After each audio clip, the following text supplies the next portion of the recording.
Thank you for having me. So I'm excited today. Once again, we have gone virtual with a certain age, but I'm still bringing these amazing women and celebrating the things they do and helping you elevate your life through their knowledge. So today, as I mentioned, we have Patty Lennon. And just a little bit on her background. Patty is a keynote speaker and a best-selling author. She helps women create space for magic in their lives and businesses. Patty is a former type A corporate banker, but she opened up her gifts when she was 35. Her dad passed away, and the events that followed revealed a deep connection between intuition and the amount of abundance, support, and love that we're willing to allow into our lives. She founded the Receiving School to help others open up their own receiving energy using a blend of common sense, brain science, and a dash of magic. So I love that bio. That's a wonderful thing because I think it encompasses so much of our lives. There's the real serious part, and I see you were a type A, and it goes all the way to just letting things happen. Let's jump back in your life where this all started. You were a type A. Can you tell me, because a lot of us have been there, a lot of us started there. What was your early corporate life like? Yeah. So I just always loved getting A's. Like I loved following the rules. I loved succeeding, like I was built for any structure you put, I could thrive inside of it. The more rules, the better, because the easier it was for me to figure out how to succeed. And so banking just became this like place where I just I just had so much fun. It was like, you just do the next thing and do the next thing and, follow all the rules and do it better and work longer and succeed. And yeah, that was me. Yeah, and I can see it's also confining, right? Because you're stuck in those rules. Right. Like from this perspective, I can look back on myself and see that, but I wouldn't have understood that back then. At the time, you just thrived in structure. Mm-hmm. Yeah. Yep. And I think a lot of us do thrive in structure, but I know corporate life doesn't last forever. How did that end for you? So towards the end of my time at Citibank, because I was there the whole 15 years, people had always kind of been jealous that I got promoted, right? Or that I got, why does she get the better project? Why does she get the advancement, whatever it was? And towards the end of that journey, it became really clear to me through some events that happened, through some mentors of mine, that they just misunderstood they didn't understand what I was doing. And that I had an opportunity to show people what I did to create my opportunities. So I started putting a lot of time into that role as a mentor. And I loved it. I loved it so much. And the more I understood about individual sort of what motivated people, like not everyone was motivated like I was. And I could explain to them using their motivation how to get what they wanted. It was just so exciting to see people excelling that had once believed that they had some glass ceiling over them that someone else didn't. So I had convinced the bank, my best sales job ever, I convinced the bank to pay for my master's in psych. And I had intended to continue using my master's inside the company. But during that time, coaching started to become like a really prevalent field, especially career coaching. All right. And can I just ask you, because I know people sometimes talk about, I should go for my next degree, I should do my next big thing. So your company made it possible for you to take the next step and get your master's degree. Yep, they did. And that's very unusual. So, okay. Yeah. So I think it's an opportunity that people need to be aware that you gotta ask, right? You get to go to your company if you want to do the next thing. It's worth asking, and you were successful. Right. And you also have to understand what's in it for someone else. Like just because I wanted to get a master's in psych, that's not relevant to my boss. Right.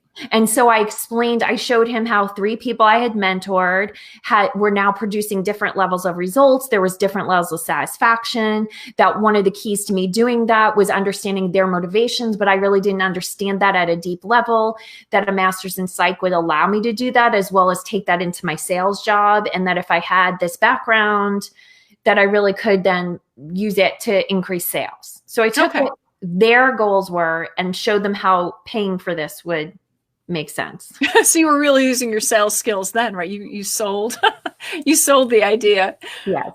All right. So I'm sorry. So you have your degree. Now talk more, I guess, about coaching. Yeah. So coaching started to become more of a thing in the world. And the more I read about it and saw it, I just felt that you know what, I think I want to be doing this full time. As much as I like selling, I love helping people understand they can have the kind of career. At that time, that was my focus, the career, they can achieve the results, anything they can desire can be theirs. Like I really felt it. And so I decided I'm going to go get my coaching certification and eventually leave. And by a twist of fate, my division was acquired and there was some paperwork issues.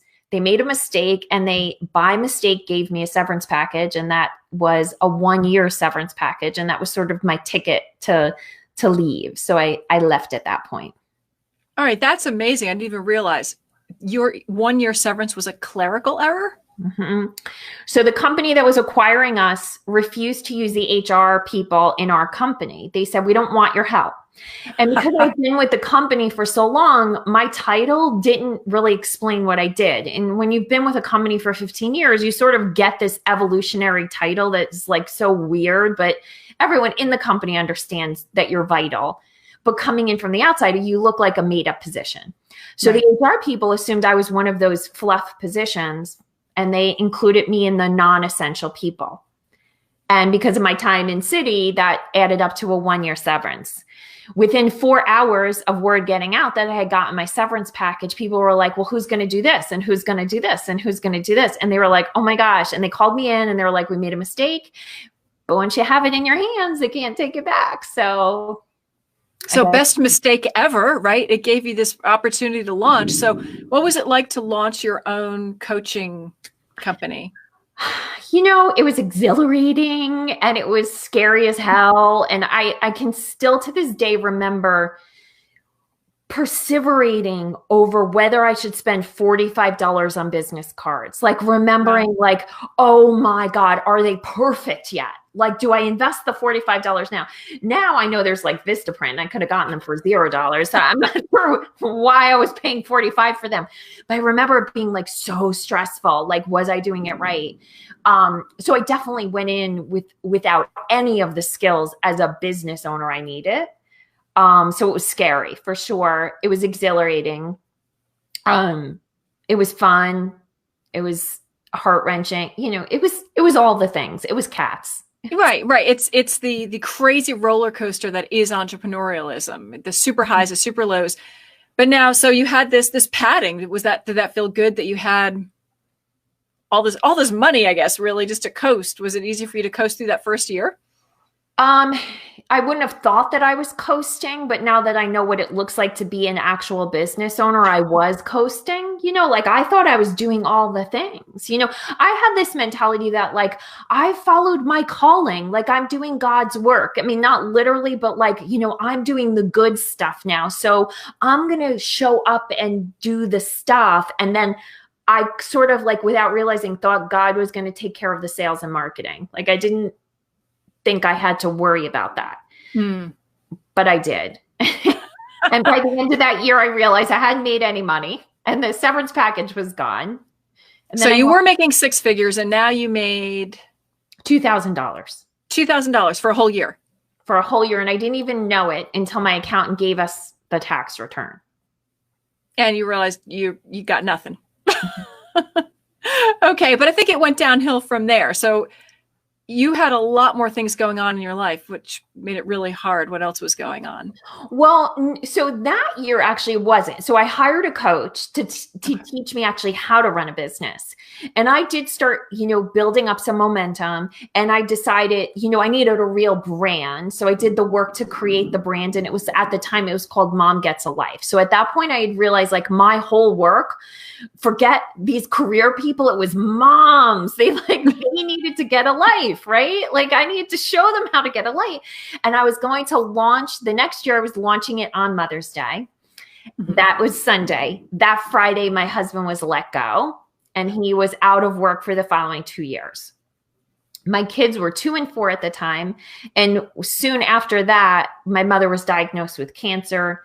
And then over the course of 2 years, degenerated. And I was her primary caretaker during, you know, the difficult periods, which I'd say had probably encompassed about 15 of those 24 months from her diagnosis to her death. And you were still you were still running your business through all this? Or I mean, you had no option, I guess, at this point. No option because my husband wasn't working. Yeah. Right. And now I know you said your mentor gave you a goal. How did that goal work for you? Yeah. So one thing I will say that I always did after that point that I realized I didn't know how to run a business was, even as difficult as things were, I always had a mentor coach. Like I always kept my mentor coach. And so I was growing that business. One of the things I knew was the key to my success that I did uniquely well was speak. But I wasn't speaking a lot. I wasn't getting a lot of speaking engagements. And so I said that to her, like, why can't I get these engagements? And she said, become so good, they can't not have you on their stage. And I was like, that sounds awesome. How do I do that? And she was like, do 50 speaking gigs in 50 weeks. And I was like, okay. And so I set out on that journey. And what's so fascinating about that is, when I was trying to get like 2 or 3 speaking engagements, I was like, I don't even know where I'd find them. Like, I don't know. But as soon as I knew I had to get 50, a different part of my brain kicked in. And I started generating opportunities. And so I was booking keynotes almost immediately. And they were for months out. But so I started booking keynotes. And now how did you do that? I mean, you had this mindset change, but how does that work practically? Did you just start calling people you knew, or like, what was your secret? Yeah, well, I did everything. So one thing I did was immediately I created my own event, because to me, being the rule follower, right? Like I was like, okay, what are the rules? So it's just that if I have a stage with an audience, that counts. So if I create my own event, and I do that monthly, then that's 12 right there. So there's 12. So I did that. And 2 of my keynotes actually got booked from my first event, where I spoke to an audience I had created. And I said, by the way, I'm looking to do more keynotes if anyone knows anyone. And those were introductions from that. So I always tell people the best place to get booked for speaking is from the stage. That is your number one opportunity. Oh yeah, absolutely. Because you're doing it, right? So now, all right. What was your turning point? You had mentioned that you had a really, like a pivotal keynote. Can you tell us about that? Yeah. So the very first keynote I booked. So the thing is, when you're booking, places are typically booking 1 year in advance, 6 months in advance. So when I got booked early on, it still wasn't for 6 months from then. And my mom had bought a ticket to that event.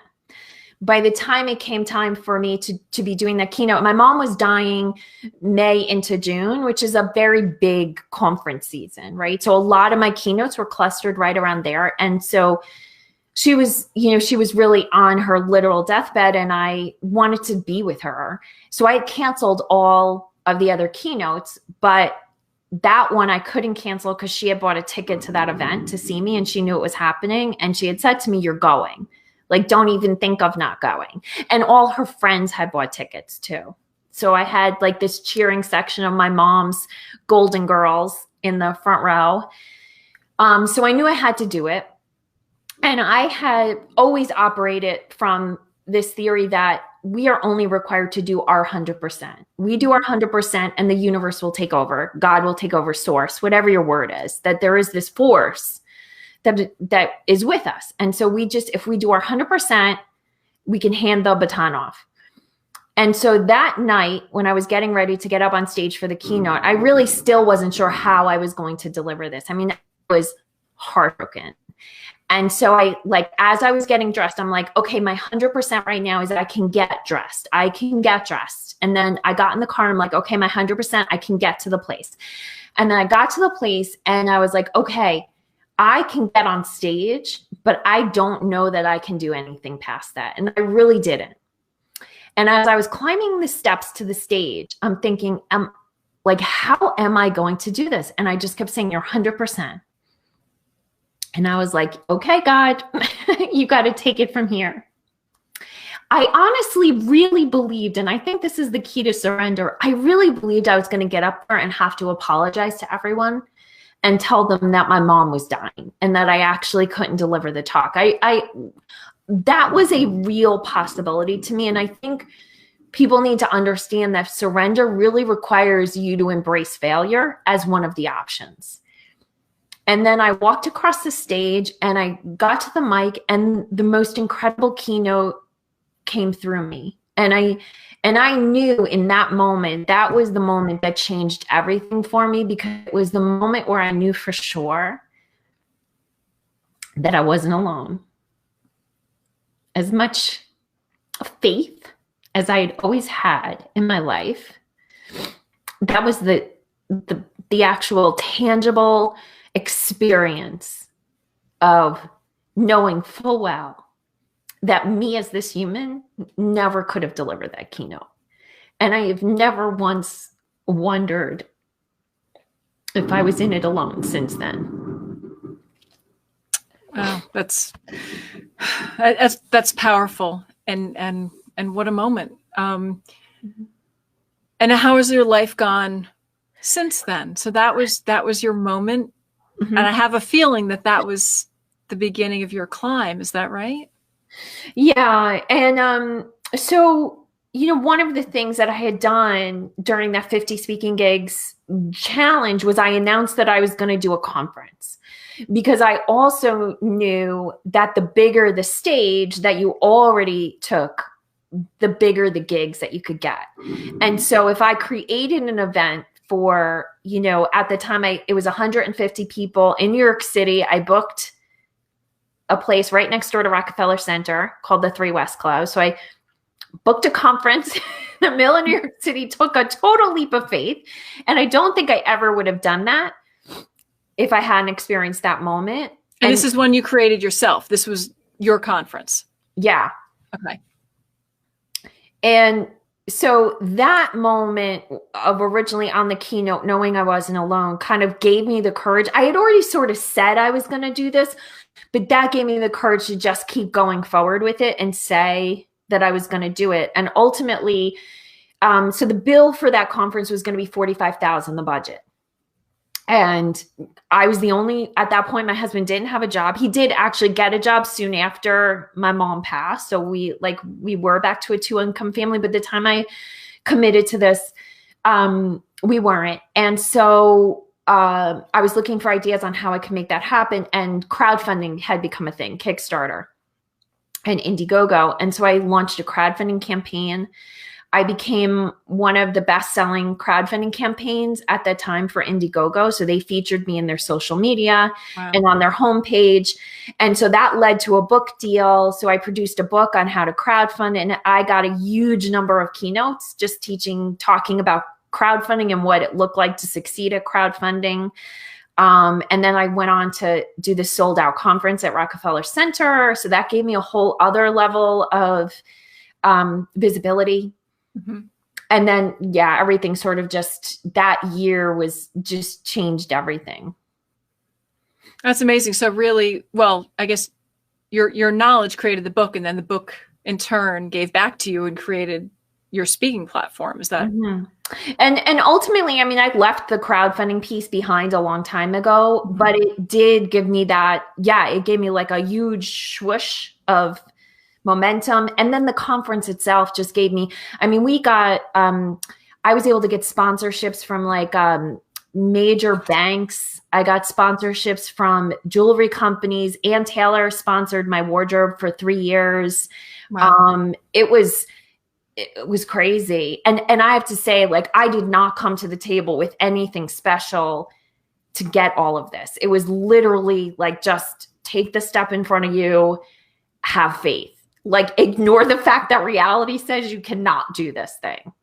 Okay, but it sounds like a lot of this didn't fall into your lap. You went after each component and just made it happen. Yes, I made everything happen, but I want to be clear that none of it was like because I had something in my back pocket, right? Like anyone can have what they desire, but they really do have to do the thing in front of them, even if it seems outrageous that they'd be able to accomplish it. They have to give their 100%. Mm-hmm. All right. So now what are you doing? What are you doing now? So I know you're helping women now. Mm-hmm. Who do you help and how do you help them? So after that year, I really did focus on on women who had children, but not that necessarily considered themselves moms. Like they didn't identify strictly as moms. They were and are money earners and feel an unusual burden in their life. So they tend to take on more than most. They're overgivers, perfectionists, control freaks, me. They either have businesses or they're balancing their corporate life. And how I help them is grow their wealth by balancing out the receiving that they're doing. Okay. Now, what's an overgiver? You mentioned they're overgivers. So an overgiver is someone who gives beyond giving from joy. So an overgiver is someone who gives past the point that they're giving from their overflow, and they start to dig down deep into their well. It's the person that doesn't say no when they're asked to do something, even though they want to say no. It's the person that picks up their kids' clothes, even though they already told their kids they were supposed to pick them up. It's the person that's exhausted and knows they need to go to bed, but then makes that last call to their friend because they are afraid that their friend is struggling, even though they're not tapping into the fact that they don't have that to give right now. They have an unrealistic belief that they are the person for more people than they have to be. Okay, so it's coming from them. I mean, people are asking of them, but I can see that these are women who just deplete themselves. Is that okay? Yeah. I would say it's most women in the US. All right. So we're all depleters. Well, what it is that we're all socialized from a young age to believe that when we take care of another person, we're good. And when we ask for something, we're bad. And so it's really a socialization habit. And unless you are born a rebel, which there is a portion of the population that's naturally rebellious, if you're born a rebel, you don't typically buy into your socialization, but everyone else tends to do it on some level. And when people come to me, a lot of times it's because they want raises, they want to sell more in their business, they want to grow financially. And what I always say is you don't have a selling problem, you have a receiving problem. Okay, so how does that work? Well, we'll take business owners, right? And let's say you're having a selling problem. So many people think I need to learn how to sell better. Or if I'm looking for a raise, I need to know how to go get the raise, right? Mm-hmm. But really what it is there's this deep resistance to actually receiving at a level that's equal to what you give. And that's an energetic relationship. And so you can think it's just about money, but always it's about everything. And so if you think you're going to somehow receive a lot of money in your business, but then you're going to go back into your personal life and you're just going to keep giving and giving and giving and not receiving in equal amounts, it just doesn't work like that. It just won't happen. And so you can hire the best sales coaches in the world. You can learn to be the best salesperson ever. You can be like nailing interview left and right. And the money just won't flow in because the energy isn't there to let it. So what are I guess, so first of all, you said you deal with women like 45 to 55, right, who are these overgivers. What are some of the steps that they need to take to stop doing that and to allow to receive? So real tactical first step, which is a super hard one, is to have a complaining detox, to stop complaining.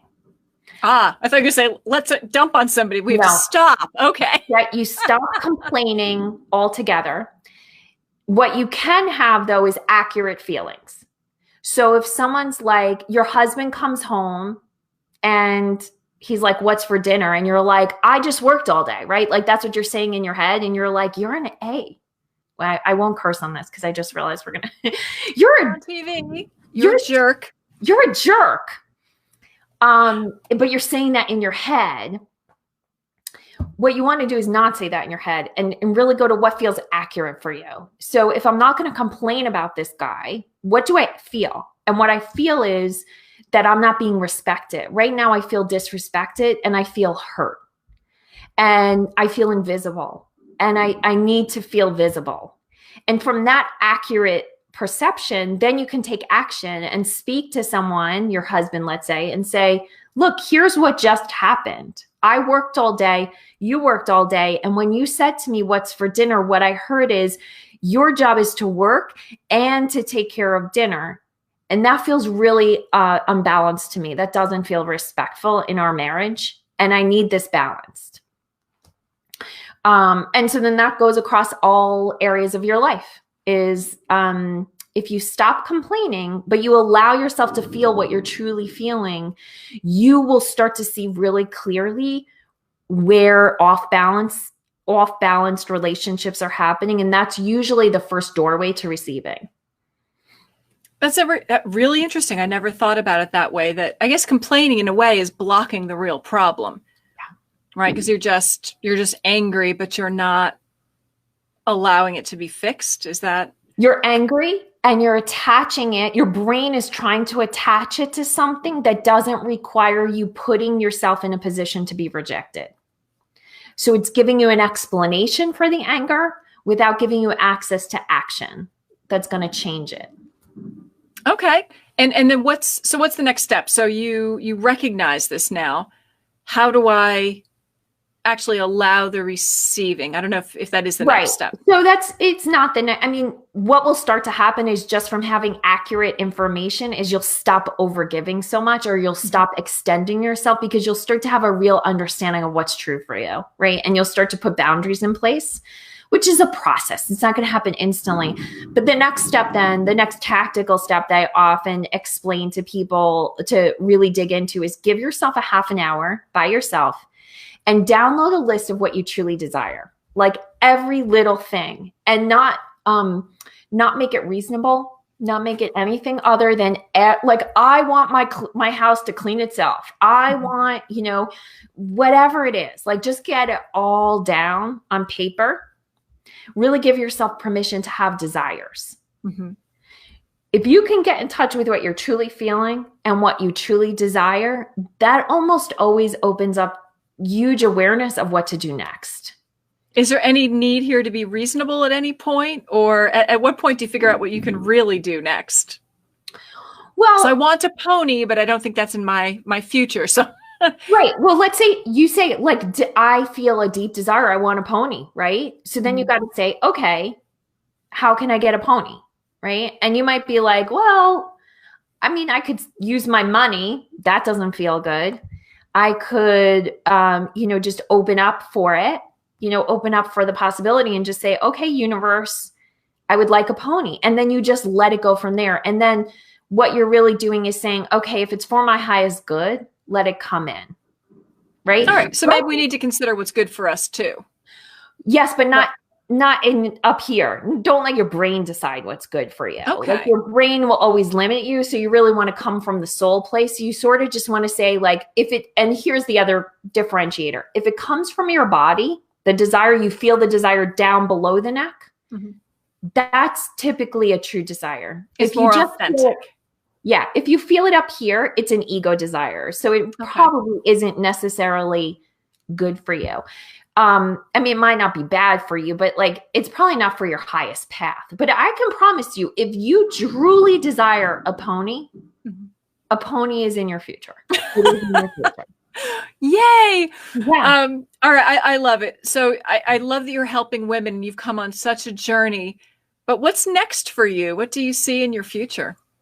So my father passed away last year, and it was a pretty, like, I miss him, but it was a very freeing, a freeing event, because there is a piece of my childhood that I probably would not have written about while he was still alive. He never abused me. It was nothing like that. It was just really being honest about what made me become this control freak. And so now that he is gone, I mean, I actually, talk to him.